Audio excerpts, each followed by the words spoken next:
change its name. Gender and number, play the game. Masculine nouns, you must say le. Like le bureau, that's the way. L'apostrophe, French article, don't stop. L'apostrophe, sing it once and you're on top. Feminine nouns, use la. Like la chaise, oh la la. But if it's plural, don't delay. Les work for all. Hooray!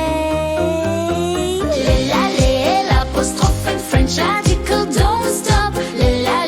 L'apostrophe, sing it once and you're on top. One more trick before we go. If a vowel starts the show, like ordinateur, it's true. Use l'apostrophe, that's what you do. Le for boys, la for girls, le for groups, for all the world. L'apostrophe for vowels need now French. The is complete. L'apostrophe, French article, don't stop.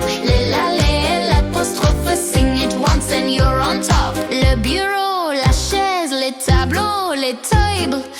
L'apostrophe, l'ordinateur, bravo.